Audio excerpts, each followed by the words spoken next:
Good evening and Yalimida, everyone, and welcome to ISN's second Skill Share. This is a series designed to give students a platform to share their learnings and interests from their university degrees with the wider Jamat.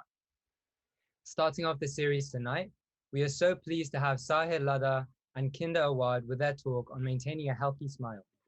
There will be time for questions afterwards, so if you do have a question about anything Sahir or Kinder mentions, feel free to pop it in the chat, privacy message one of the hosts, or if you'd like, you can use the raise hand feature during the Q&A to ask them yourselves. Sahir and Kinder, we are all really excited to hear you speak tonight, so the floor is all yours. Thank you so much. Good evening, everyone. Ya Ali Madad. Thank you so much for joining us today.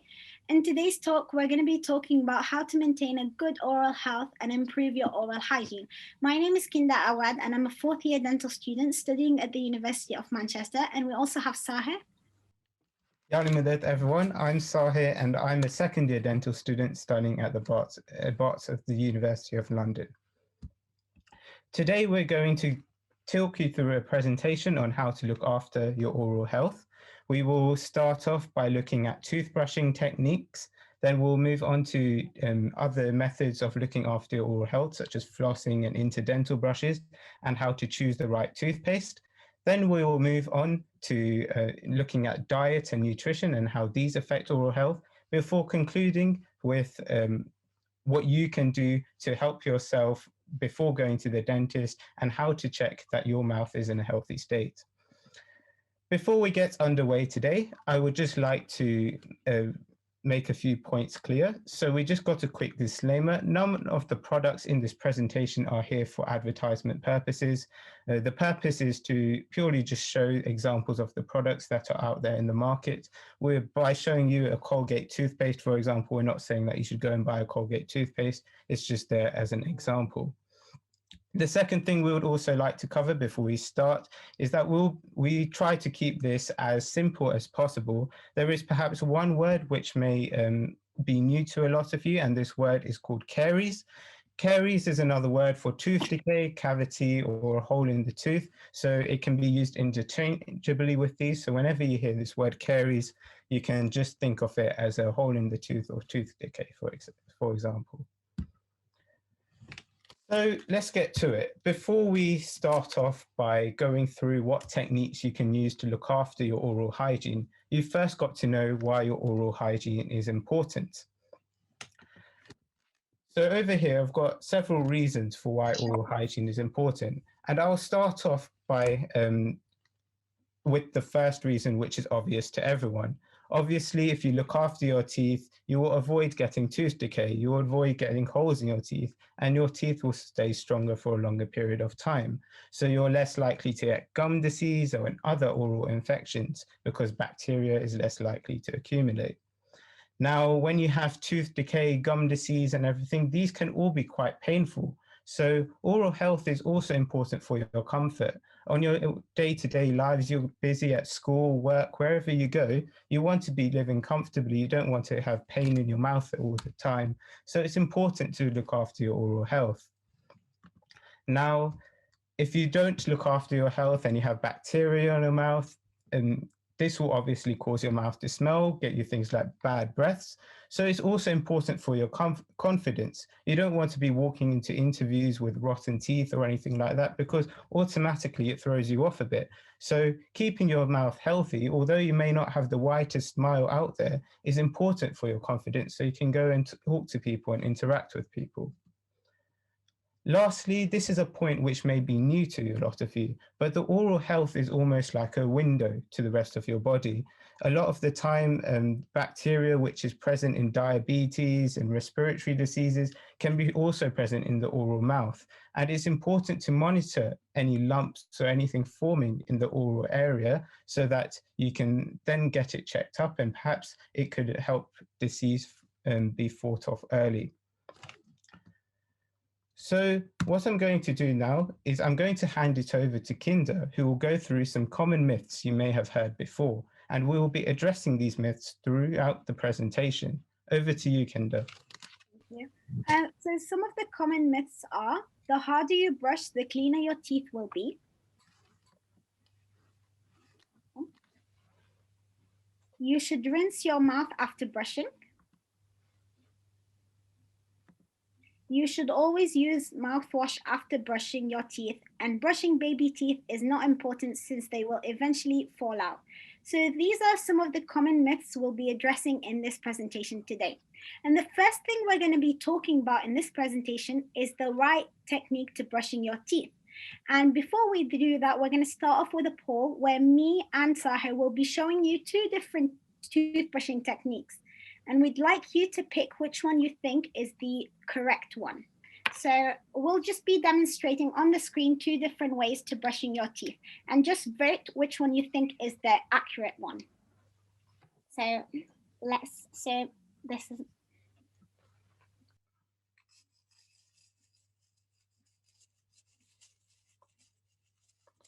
Just applying a little bit of pressure, not too much, just enough so that the brush is going against the teeth.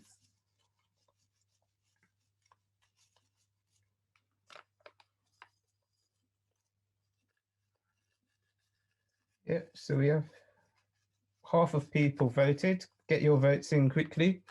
We'll open it up for about another 10 seconds or so.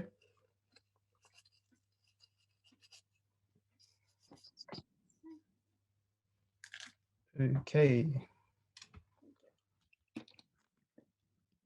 So we'll share the results. So here, 89% of people have voted for my technique and only 11% for Kinder's. So who's actually correct, Kinder, and why are they correct? So obviously, from the results, we can see that Sahir was doing the right technique. And what is important in toothbrushing is that to start off, you should always hold your brush at a 45-degree angle towards the gum line, as you can see in the picture. Then it's very important to do small, gentle, circular motion, as you can see Sahir demonstrating. And you should also make sure you do it very gently so that you don't take off any surfaces on your teeth or even cause gum disease. You don't want to be receding your gums or making your gums bleed. So it's very important to be gentle when you're brushing. And for the biting surfaces in the middle picture, you can use a forward and backwards motion. You don't have to use a circular motion for that part. Yeah. Great, Kinder. Another point I would add, which I use in my own oral hygiene routine, is to avoid missing any tooth surfaces. Rather than starting your brushing technique by in the middle and then going this side and that side, it's better to start in one corner of the mouth and work your way around, making sure you're hitting each surface of the tooth. So start from, let's say, the top right, work your way all the way around to the top left, then go into the bottom left, work your way all the way around to the bottom right. And as you may have heard before, toothbrushing to take at least 2 minutes. Thank you, Sahir. So the next thing we're going to be talking about, so we've discussed how to brush our teeth. Now is what are we going to do after we've brushed our teeth? So do we spit out or do we rinse our mouth with water? So we've got another poll on the screen that's going to come up, and we'd like you to vote. Do you rinse your mouth after brushing, yes or no? So if I share the results, 38% of us said yes and 63% said no. So Kinder, what is the right answer?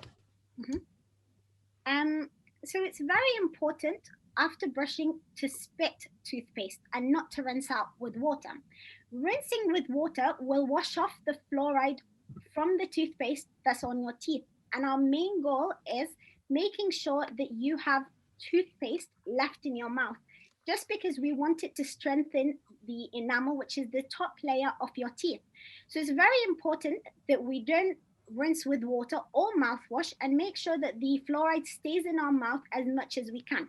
But also, we don't want you to be swallowing the toothpaste, so just make sure you spit out as much toothpaste as you can. But the most important thing is not to rinse out the fluoride in the toothpaste with water.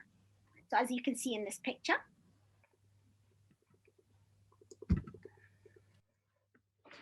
Thank you, Kinder, for showing us how to brush our teeth and why we shouldn't rinse, and we should spit out all the toothpaste instead. So to finish off this section on toothbrushing, what would your top tips be?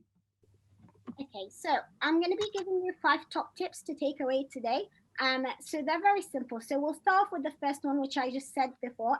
It's very important to make sure you spit out after brushing and not to rinse out with water or mouthwash. Brush last thing at night and another time during the day. And very important to brush twice a day with fluoridated toothpaste. The next two tips that I would be giving you is that it's recommended to use a small headed toothbrush because we don't want you to be brushing with a large toothbrush that might not cover the correct surfaces. And we want you to use a medium texture bristles. And that's because we don't want you to be using a hard brush for your teeth because you don't want to be taking the top layer off when you're brushing. And we want it to be gentle for your teeth. And it's recommended that you use pea-sized amount of toothpaste. And that's very important because I think a lot of people think the more toothpaste you have, as you can see in the picture, the better for you. But technically, and in reality, as Sahir is showing us, that amount is the right amount. It just a pea-sized amount would do more than enough. So just make sure you don't use too much because first of all, it's a waste, but also there's a greater chance that you're gonna swallow the toothpaste. Thank you, Sahir. Great, thank you, Kinder. So now that we've gone over toothbrushing, we're now going to look at products you can use to look after your teeth. But before we go into this, we'd just like to mention fluoride. A lot of you would have heard of fluoride before, and I'm just going to explain the purpose of fluoride shortly. So fluoride in toothpaste has the ability to prevent, control, and arrest caries. It strengthens the enamel, which is the outer layer of your teeth, making it more resistant to decay. And the higher the concentration of the fluoride in the toothpaste, the better caries control. It is important, however, for young children that they do not have too much fluoride in their toothpaste, which we'll go on to in a bit, because this can lead to effects such as fluorosis. So let's look at toothpaste now. Now, there's so many brands of toothpaste out there in the market. If you go to the supermarket, you almost don't know which one to choose. So let's take some time to just quickly fill out this third poll. This is just to get an idea of what toothpaste people use. So which toothpaste do you use? Click one of the options, and if your option isn't there, click other, and you can write it in the chat if you feel like you want to. Okay, we'll close the poll now and share the results. So as you can see, most of our people here use Colgate, and a couple of people use another type of toothpaste, but Colgate followed by Sensodyne, then Aquafresh, and Oral-B. Well, to be fair with you, it doesn't exactly matter what toothpaste you are using. The main thing is the fluoride concentration. So for adults and children aged over 7, the fluoride concentration should be between 1,350 and 1,500 parts per million. And then for people who are at high decay risk, age 10 and over, it would be 2,800. And for those age 16 and over, it would be 5,000 parts per million. So over here, we can see the 2,800 parts per million and the 5,000 parts per million. Now, this one in the middle is your typical type of toothpaste, your Oral-B, Colgate, Aquafresh, and these aren't written as clearly as the ones on the top and bottom, but they will be on the back of your toothpaste. So if you do have your toothpaste with you, try and find what the parts per million of fluoride is. So I've got my Aquafresh over here, and I don't know if you can see very clearly, but at the bottom, it says 1,450 parts per million. So that would be your main indicator as to which toothpaste to use, rather than looking at the packaging and seeing, oh, this one whitens teeth and everything. I think the primary thing to look at is the fluoride. Kinder, would you like to add anything to that? Yes, so mainly, so Colgate, Oral-B, most of them have around 1,350, which is good. But the other top two, so the top picture and the bottom picture, these two, you have to get them prescribed by your dentist specifically. So if you think you have high risk of getting decay, or you have high risk of decay and you have that, then just make sure that you can ask your dentist to prescribe you that. And then they'll prescribe it and you can go get it, which will help you quite a lot. Yeah. Thank you, Kinder. So now we're going to move on to other things you can also use alongside your brushing. So the next poll will see what you guys use. So we've got interdental brushes, we've got flossing, and we've got an option for if you use both or if you use neither. So the next poll is called cleaning between your teeth. I'm going to launch it now. So if you use dental floss, select dental floss, interdental brushes, and so on. And if you use nothing, you can select nothing as well. Okay, brilliant. So if I share the results, we can see most of us only use dental floss. 21% of us use interdental brushes, 24% use both, and 16% of you use nothing. So Kinder, share with us the different types of interdental brushes and flosses we can use. So there are two main ways, so interdental brushes or flossing. As you can see in these pictures, you've got a lot of different colors, different sizes at the bottom. And that's just because they have different sizes, because each teeth, so each person has a different gap between their teeth. And that's just the gap. You just want it to fit between the gaps. So it doesn't really matter what color you pick. It's just as long as it cleans between your teeth. And it's very important to clean between your teeth because you want to remove the food stuck in between your teeth, because your toothbrush, your normal toothbrush can't do that. So it's just very important to clean between your teeth. Another method is floss, and as you can see, floss at the bottom. Now we use floss when you've got a small gap between your teeth that the interdental brush can't get in between. So that's when we say you should use floss.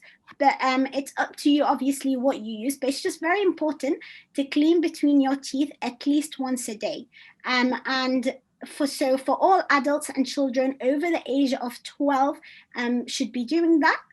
And you've got just different options, and there is a brand that's very common that people use is TP brushes. That's just the brand, and you can buy these interdental brushes from a dental hospital or from like Amazon or any pharmacy really. But it's just very important to make sure you brush in between your teeth. So interdental brushes are quite easy to use. You just place them between the gap and take them out, and you can see that food will be on it, and then you have to clean it and then reuse it.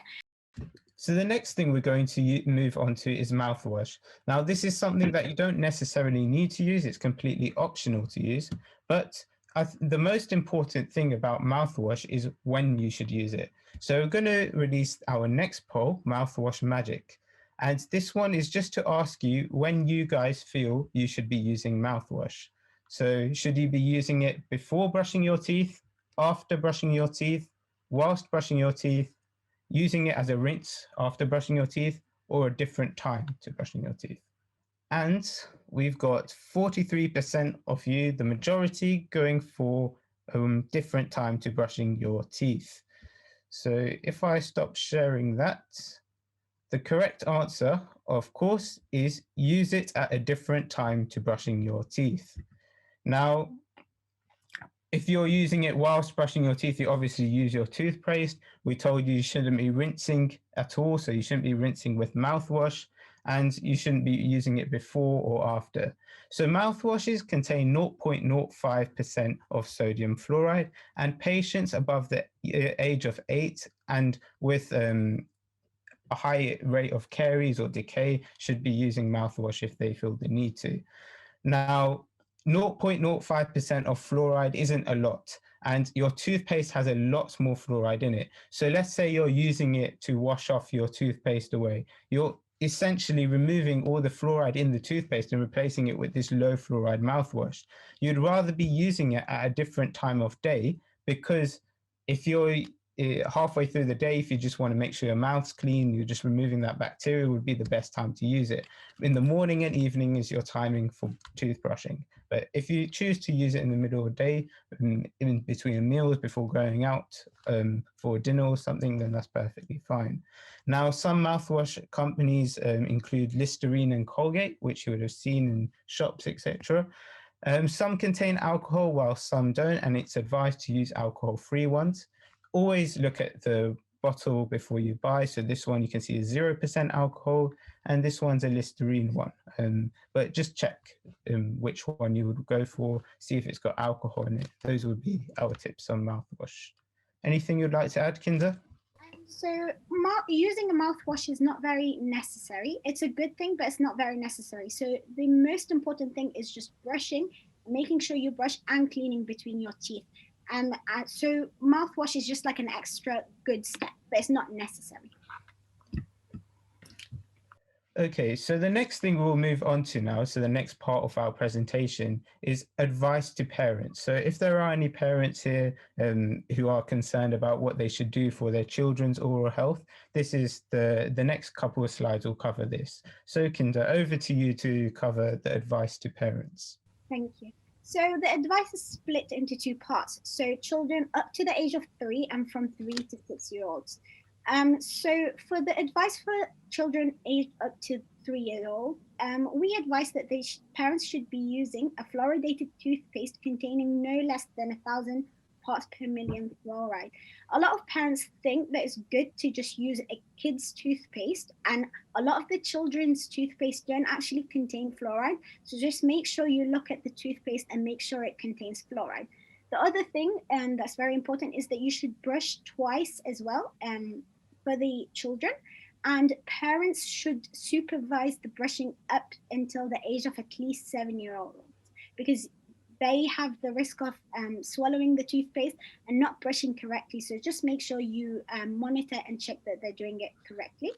And from 6 months of age, so children shouldn't really be drinking, like you should discourage the use of bottles and should introduce drinking from a free flow cup. And the next point is that from the age of 1, really, feeding from a bottle should be discouraged.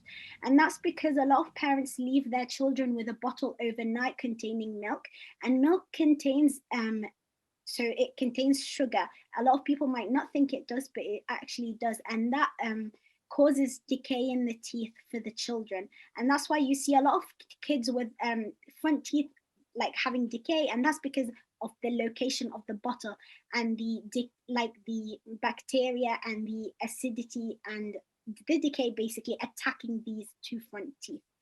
And you should brush the teeth as soon as they erupt, really. So as soon as they come out, you should be brushing their teeth. And the next set of advice is for children from the age of 3 to 6. So it's all the same advice, except you should be aiming to use more than 1,000 parts per million fluoride in the toothpaste. So they can be using a bit more fluoride.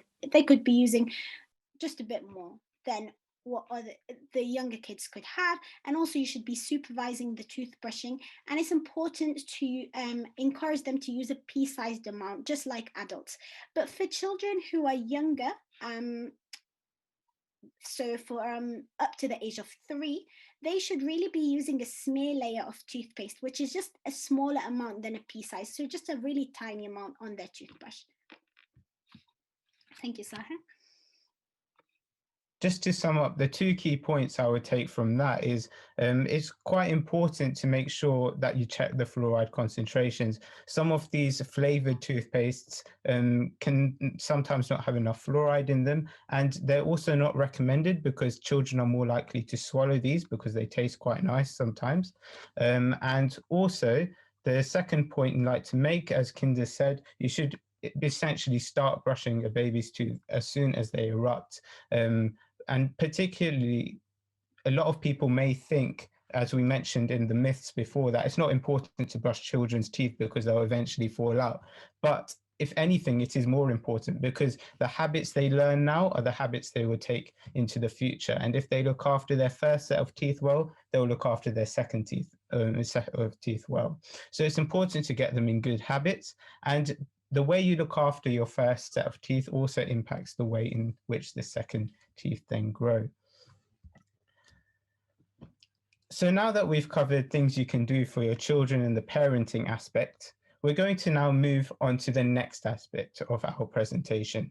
We've covered a lot of things about toothpaste and the dental aspects of looking after your teeth, but really a lot of us love our food and we can't stay away from our food. We've always craving chocolate, sweets, everything. And we all know this has an effect on our teeth. So I'm not going to go through the simple things. So obviously we need to cut down on sugar because we all know that. Instead, I'm going to show it to you from a slightly different perspective, one which we're taught a lot at dental school right from the off. So the next poll is going to be called Eating All the Time. Now, this poll is designed to show everyone how much our ISN student network eats during the day. So if you could answer this poll for me. So how often do you eat over the course of a day, including snacking? Fewer than 3 times, 3 times, 4 times, 5 to 6 times, or greater than 7 times. So if you're having breakfast, lunch, dinner, and 3 snacks in between, that would be 6 times, for example. As we can see, the majority of us tend to eat 5 to 6 times, which would seem pretty normal. Thankfully, not a lot of us are eating more than 7 times, and I'll explain the concept behind this in the next slide. So this is probably as scientific as the talk is going to get because it's got a couple of graphs, but I'm not going to explain it in too much detail to you. I'm just going to explain the aspect by which dentists look at your diet sheets if they ask you to fill one in. So over here, we've got someone who follows a healthy diet, and over here, we've got someone who follows a less healthy diet. So as you can see, this part of the graph is blue and indicates a safe zone. So your saliva at this level is in a good condition. It's at a good, it's not too acidic, and it's not in a point at which your teeth and the enamel will start wearing away. Whereas this red bit is known as the danger zone. And this is when your mouth has a very acidic composition, which allows your teeth and the outer layer of your teeth, the enamel, to start dissolving away and makes you more prone to caries. So every time we eat a meal, so here someone's eating breakfast, it drops in the danger zone. We call this an acid attack. Now, our saliva is designed to neutralize these acids and bring it back to a good level, a neutral pH. Some of you might know these terms from chemistry. And then when you eat again, you go back in the danger zone for a bit, whilst your saliva then brings it back up to a normal level. Now, this person's eating 1, 2, 3, 4, 5 times a day, so they're not spending too long in the danger zone. And that's why we say this is a healthy diet. Whereas over here, we've got someone who likes to have coffee between their meals, whether it be with a few sugars, we don't know, but you can see that they're now spending longer in this danger zone, so they're more likely to develop holes in their teeth because the pH of their mouth is at a very acidic level. And at times you can see the saliva is trying to bring it back up and they're having another coffee whilst they're in the danger zone and bringing it back down. So the point you want to take away from this is that try to eat and drink with your meals. If you feel like having a chocolate, if you feel like you snack on chocolates, try and just end your lunch or something with a chocolate bar and not wait that hour and a half till you get hungry again. If you do love your snacking, avoid sugary food. So try out things like nuts, for example. Fruit juices are quite big. A lot of you probably love to use your blenders to make smoothies and everything. And I think a lot of you now know that it's better to obviously eat the whole fruit rather than grind it all in a blender and then drink it. Firstly, this then makes it a free sugar. And secondly, it also has effects on your teeth. But if you do crave the occasional fruit juice, always remember to use a straw so that it doesn't have too much effect on your teeth. When it's moving around your mouth, the fluid is more likely to cause caries. And again, with soft drinks, obviously we shouldn't be drinking too many fizzy drinks, but if you do like to have one once in a while, remember to use a straw. And when you're using a straw, remember not to put it against your tooth because that's defeating the whole point. You don't want it to move around all your mouth and hit all the surfaces of your teeth.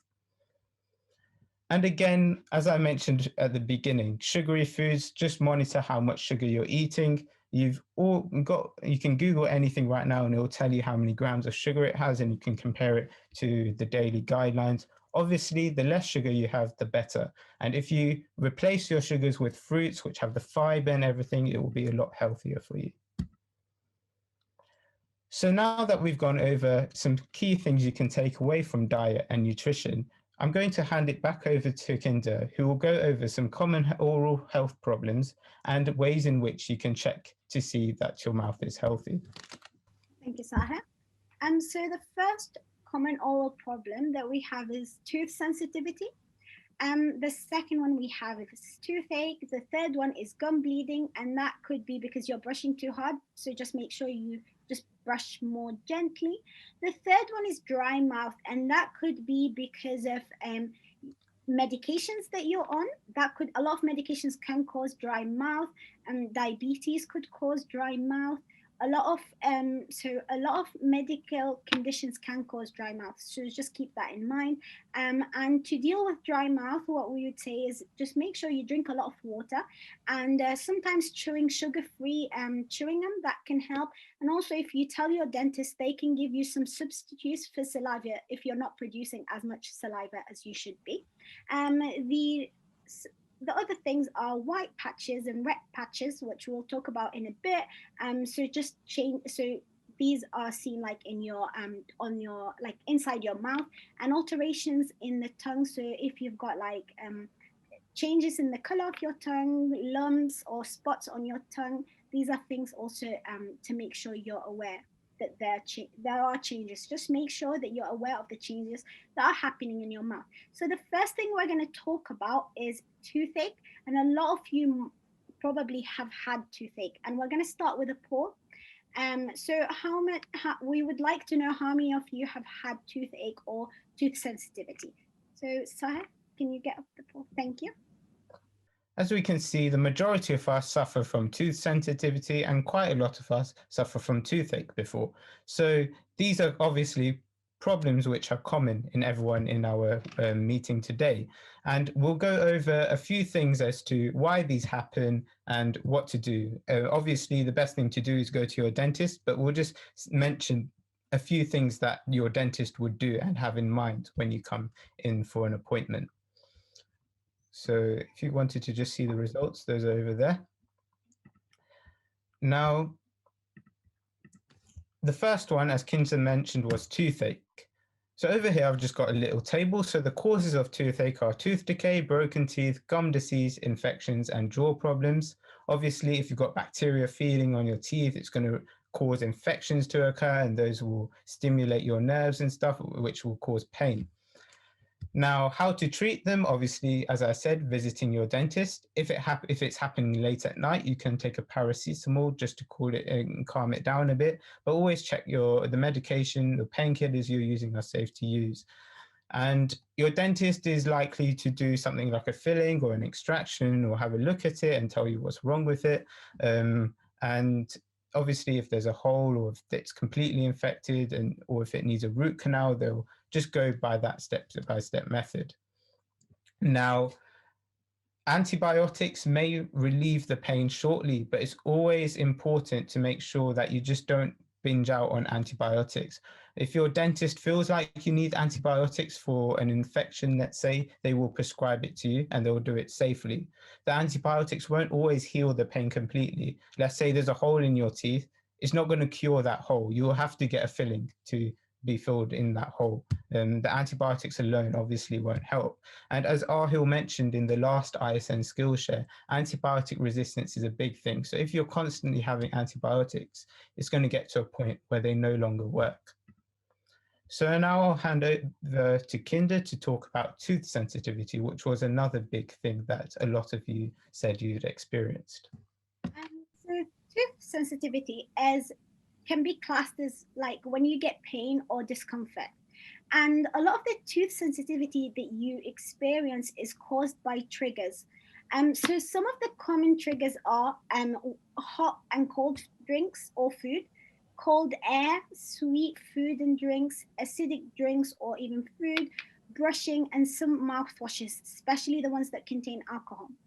So the causes of tooth sensitivity can be brushing too hard, and how to treat it would be obviously brush more gently, use a softer brush. Another cause can be grinding your teeth at night.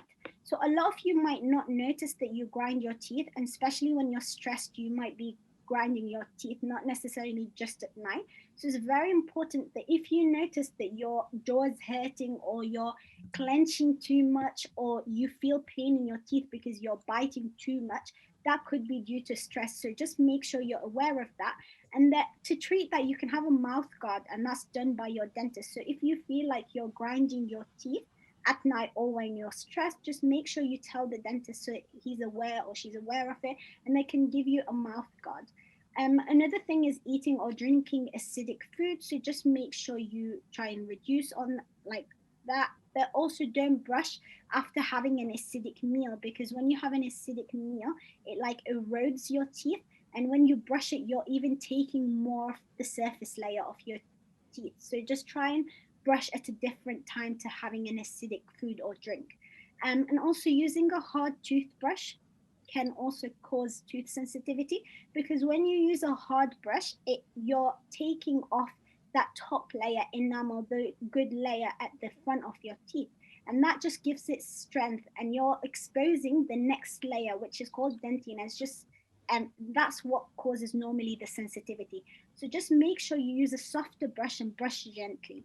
And gum recession can also when your gums are receding, that also can cause tooth sensitivity. Just make sure you maintain a good oral hygiene, brush regularly and brush gently, and just make sure you're cleaning between your teeth. And the next thing we're going to be talking about is the if you can get up the next slide. Yeah, thank you so much.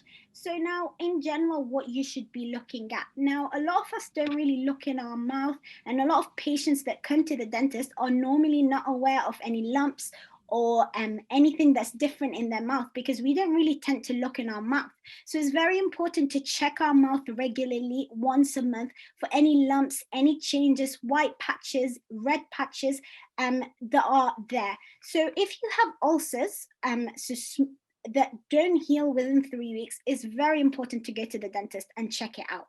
If you've got lumps or swellings in the mouth or the head and neck region, you should go to the dentist or the doctor to get it checked out. If you've had red and white patches in the mouth, you should get it checked out. And if you've got numbness of the tongue or any other areas in the mouth, also get it checked out.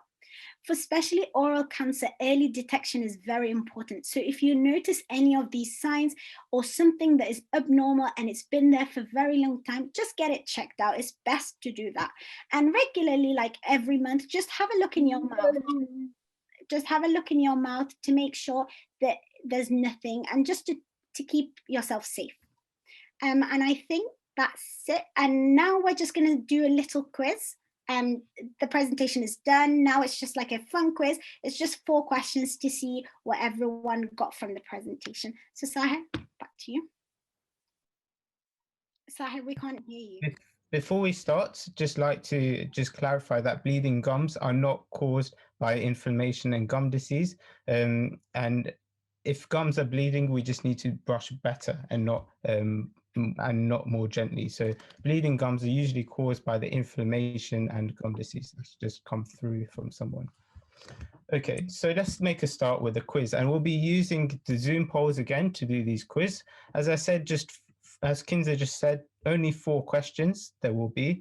So they will be pretty quick, and just to test that you've been listening. So hopefully we should have 100% all agreeing on the same answer. So the first question, as you can see on the PowerPoint, is what should I do after brushing my teeth? So spit out all the toothpaste and wash off any excess on your lips and mouth. So just anything around there. Rinse your mouth, spit out the toothpaste and rinse off with mouthwash. Rinse with lemon water. Those are the 4 options. So the majority of you have gone for spit out all the toothpaste and wash off any excess on your lips and mouth, which is the correct answer. 1 person has gone for rinse your mouth and 2 people have gone for spit out the toothpaste. So remember not to rinse your mouth because you're washing away the fluoride, and do not rinse off with mouthwash because we said that mouthwash has a low concentration of fluoride. Swiftly moving on to our next question. Kinder, take it away. Kinder, you need to unmute. There we go. So the next question is, how much fluoride should my toothpaste contain for an adult over the age of 7? So we've got the first option is at least 1,000 parts per million fluoride, and then at least 1,350, at least 5,000 parts per million, and at least 100 parts per million. as you can see, the majority of you have gone for 1,350, which is right.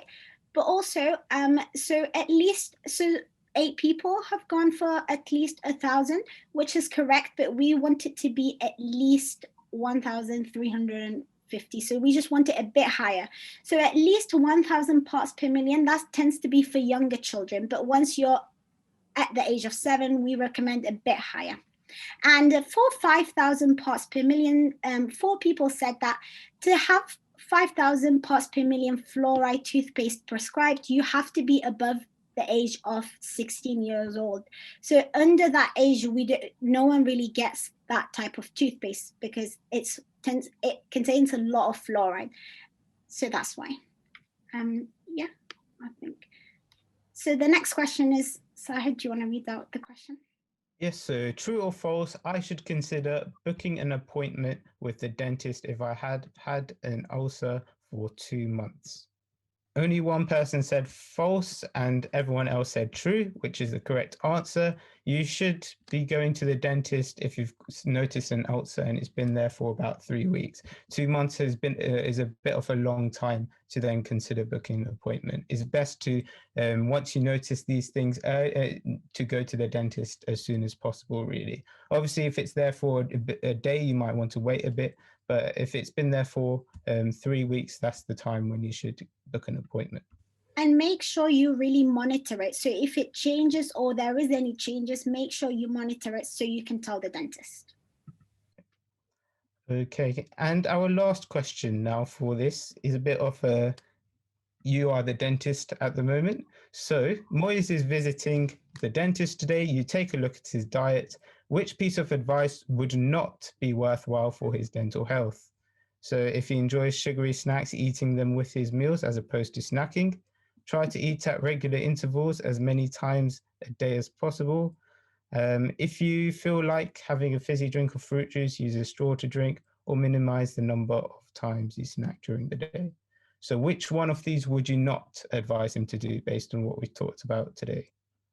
Okay, so we'll close that and share the results. So the majority of you have gone for the correct answer. We said that if he enjoys sugary snacks, it would be best to eat them with his meals rather than snacking and causing more acid attacks. Trying to eat at regular intervals as many times a day as possible would obviously not be the best advice because he would keep having those acid attacks. And if he's using a fizzy drink, use a straw, that would be the right thing to do, and minimize the number of days he's snacking would be also a good thing to do. So maybe a lot of you may have not recognized and not either seen for that answer. So that brings us to the end of our presentation. We have a few key resources that are out there, and we're going to share this with you via email for those who have registered for the event. So now it's time for our Q&A. So I'll hand it over to Aman to lead our Q&A session. Great. Thank you so much, Sahir and Kinder, for that really insightful talk. Just from listening to you, I feel like I've learned a lot about oral hygiene, such as the importance of our diet on our oral health. We now have some time for a few questions. And so if you do have a question for Sahir or Kinder on anything that they have mentioned, please add it to the chat or privately message one of the hosts. Or if you'd like to ask them yourself, then please use the raise your hand feature on Zoom. So Sahir and Kinder, the first question we have for you is, should I use an electric or manual toothbrush?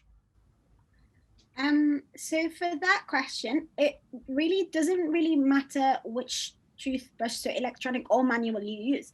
A lot of people use electronic and it tends to be sometimes better just because you can get the right exact technique with it. So for children or people that struggle with like manual dexterity, it tends to be better to use an electronic toothbrush just because the technique that we showed you on the screen on how to brush can be easier because the toothbrush already does it for you. So that's why people prefer electronic toothbrush that's electronic. But if you can get the right technique with a manual toothbrush, that's great. That's perfect. That's as equal, like it's the same as using an electronic toothbrush. Awesome, thanks. The next question is, what is your opinion on tooth whitening? Okay, so tooth whitening is obviously a big thing in our society now. You're scrolling through social media and you see it everywhere. So the NHS website would, if you looked up on the NHS website, is tooth whitening worth it, or should I get tooth whitening? It's the main things I would say is you should always contact your dentist if you're considering to get tooth whitening, since this should only be really carried out by a dentist or another regulated dental professional, such as a hygienist or a therapist. Or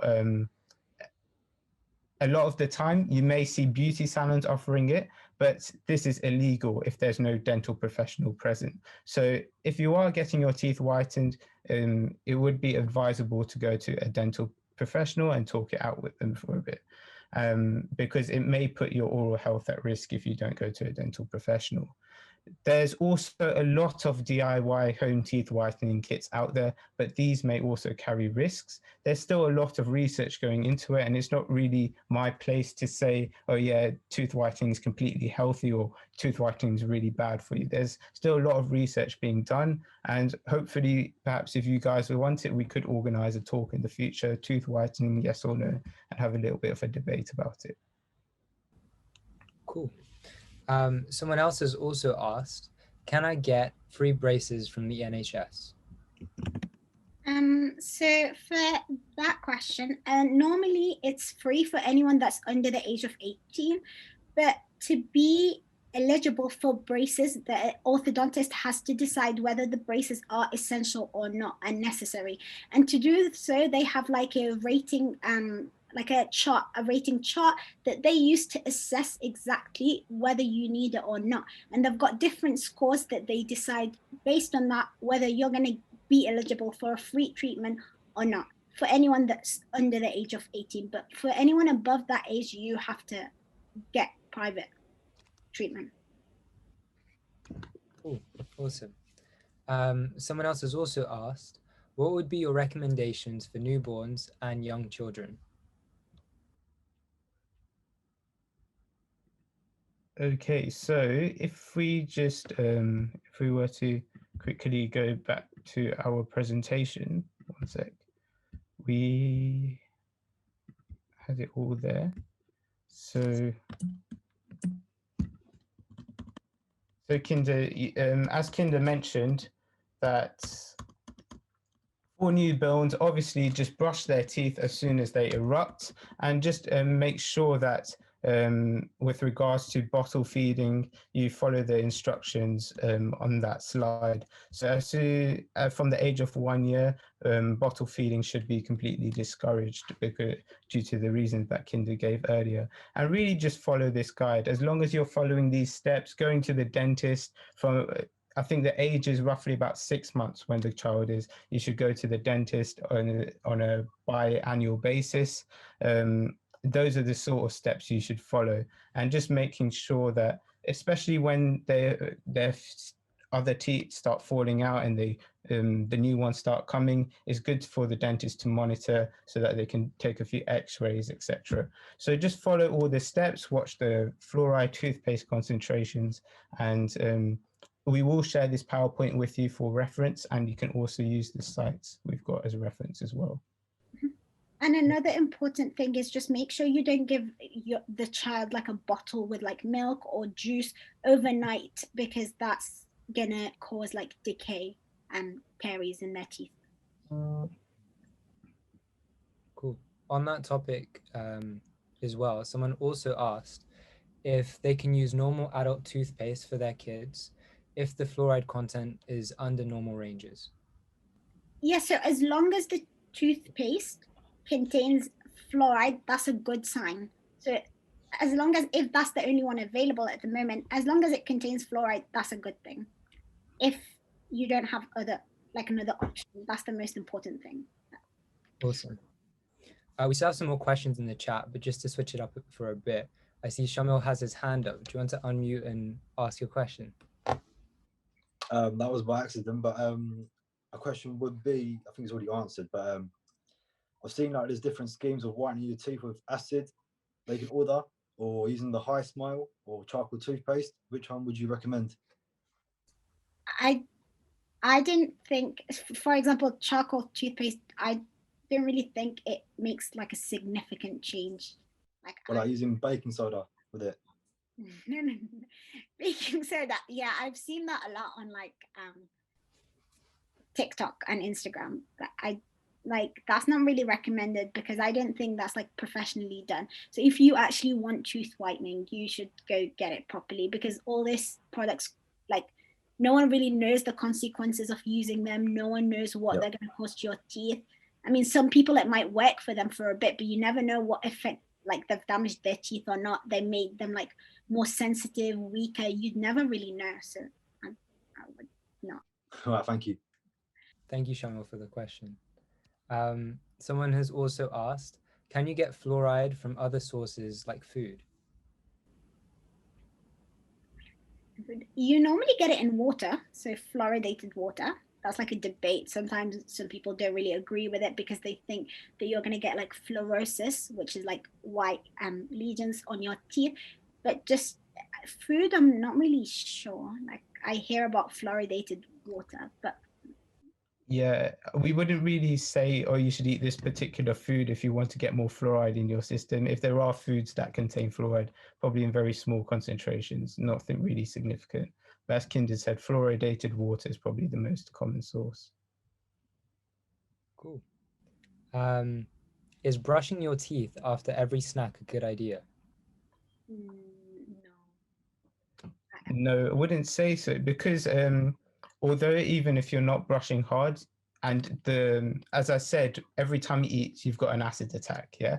So if you're brushing acid around your mouth, you're sort of there are theories out there saying that you're wearing away the enamel. It's best to always leave about a couple of hours before you then brush your teeth after having a meal. So breakfast, what I usually do is brush before my breakfast rather than after. And then at night, if you're going to have a hot chocolate or something, that's not the best thing to do. Make sure you wait a couple of hours before then brushing your teeth and go to sleep. Awesome. Is it normal for your gums to bleed when flossing for the first time? It depends on the technique. So if you're doing it like you're pressing too hard against the gum, then you're going to make the gums bleed naturally. But if also you haven't done it like you're not used to it, that could be a reason why it's bleeding as well. But if it just happens like once in a while, it's not really something to worry about. Yeah. We also had that answered in the chat by Dr. Najla Nizarali, who's joining us today. So she said, if you haven't flossed for a long time, as your gums could be potentially inflamed, and that's what would cause the bleeding. So just keep flossing daily and reduce. Thank you for that. Cool. Someone has also asked, what if you get frequent ulcers that disappear after a couple of days? It's so if you get them regularly, so the thing is sometimes the mouth shows you signs of medical conditions you could be having. So sometimes you can have anemia or like some deficiency in like a vitamin or something, and that can show in your mouth. So it's very important if you have something that's regular, like an ulcer or something, you can have like something like a deficiency in a like a vitamin or something. So it's very important. If you do that, then maybe go to the GP, get a blood test or something, or go to the dentist first and let them see and explain to them what you're getting regularly. Cool. So someone has also asked, how often should we use disclosing tablets if I have them? So disclosing tablets are used to monitor your plaque levels, right, Kinder? Yeah, and it can show you also like how well you're brushing. So which areas you're brushing best in. Yeah, so I guess if you've been using them, it's completely up to you. Whatever your dentist recommended, if they gave them to you. So just go by the dental advice and ask your dentist, because they would have, if they've given you disclosing tablets or told you to take disclosing tablets and then monitor your plaque levels, they would have done it for a certain reason, and they probably would have a recommendation for personalized for you. as to how often you should be using them. That'll just help you to see which areas you're missing when you're brushing as well. So sometimes just you could use it and then see which areas you're missing, and then you could improve on that area and then try it again and then see if you've like done that sextant, for example, that you were missing, and then that's how you just improve. I think that's the point of it. Awesome. You partially already answered this question, but just to like satisfy the debate, should people brush their teeth before or after breakfast? Yes, so again, as I mentioned, there is a bit of a debate between it. Some theories say that you're brushing away your enamel after brushing your teeth. Others are saying, oh, it shouldn't really make a difference. So my personal habit is to brush before, but again, ask your dentist what you should do. I'm not entirely sure on that, to be honest with you. If you have something like an orange juice or something that's acidic in the breakfast, you could wait for half an hour after the breakfast. That'd be a good idea, and then you can brush them. Cool. Is it true that Coke will dissolve your teeth if kept in it overnight? I've heard something about a bone, like putting a bone in Coke dissolves it. I don't know. I think like someone I know tried it and they said like they saw something. So I don't know. It could be true. I haven't really tried putting a tooth, but because it's like it is acidic, so it can erode your teeth. Yeah, I agree. Like if you probably drink a bottle of Coke and go to bed, you won't wake up with no teeth left. It's not that extreme, but it does contribute to wearing away your teeth. So obviously, as I said, best to use a straw if you can for when you're drinking fizzy drinks, and not drink them too often as well. And the effect that you'll see are gradual. So obviously you wouldn't see the erosion on your teeth or your teeth becoming thinner or like being affected from the first time. It'd be gradual. So if you drink Coke every single day, then you'll have an impact later on.